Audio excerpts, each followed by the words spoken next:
இப்போ ஒரு 6 point share பண்ண போறேன் உங்ககிட்ட. அதை புரிஞ்சுக்கினீங்கன்னா சினிமாவுக்கும் நமக்கும் ரசிகர்களாகிய நமக்கும் இருக்கிற அந்த கனெக்ட் உங்களுக்கு புரியும். ஹைட் 6 பாயிண்ட்ஸ் 6 அடிக்க போறாரு இன்னைக்கு. சினிமா நம்மளை கண்ட்ரோல் பண்றது இல்ல, நம்ம அன்அவேர்னஸ் அறியாமை தான் நம்மளை கண்ட்ரோல் பண்றது. இதை கொஞ்ச நேரம் யோசிச்சு பாருங்க. ஐடென்டிட்டி அண்ட் சினிமா இது ரெண்டும் தனித்தனி வேறு வேறு. ஒன்று ஐடென்டிட்டின்றது நமக்கு இருக்கிறது, சினிமான்றது சினிமா தனி. அதை எப்படி கனெக்ட் ஆகுது? இப்போ ஒரு படம் ரிலீஸ் ஆகுது, அந்த படம் நம்மளுக்கு ஏன் பர்சனலா ஃபீல் ஆகுது? யாரோ படத்தை கிரிட்டிசைஸ் பண்ணா, விமர்சனம் பண்ணா அது நம்மளுக்கு பர்சனலா எடுத்துக்கிறோம். ஏன்? அந்த பாயிண்ட்ல தான் சினிமா என்டர்டெயின்மெண்டா இருந்தது நம்ம ஐடென்டிட்டியா மாறுது.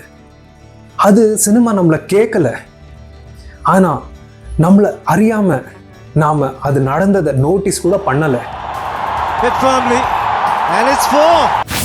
Second point, emotion versus awareness. Emotion தப்பு இல்லை, தியேட்டர்ல எமோஷன் ஆகி அழுதாலும் தப்பு இல்லை, கூஸ் பம்ப்ஸ் ஃபீல் பண்ணாலும் அது அழகுதான். ஆனா இதை யோசிச்சு பாருங்க, உங்களுக்கு கோபம் வருது, ஆனா அந்த கோபம் ஏன்னு தெரியாது. நீங்க கோபமா இருக்கீங்கன்னு மட்டும் தெரியும், ஆனா எல்லாரும் சேர்ந்து. அப்போ அது எமோஷன் இல்லை, அவேர்னஸ். விழிப்புணர்வு இல்லாத ஒரு எமோஷன் எக்ஸ்பிரஸ் பண்ண முடியாது, அது எக்ஸ்ப்ளோர்ட் ஆகும். Third point, crowd energy. இந்த கேள்வியை உங்களை நீங்களே கேட்டுக்கங்க. நீங்க தனியா ரூம்ல இருக்கீங்கன்னா இதே அளவுக்கு எமோஷன் இன்டென்சிட்டி வருமா? இல்ல கிரவுட்ல இருக்கிறப்போ அந்த 1000 பேரோட ஃபீலிங்ஸ் நமக்குள்ள அந்த ஃபீலிங்கை இன்னும் பெருசு பண்ணுதா?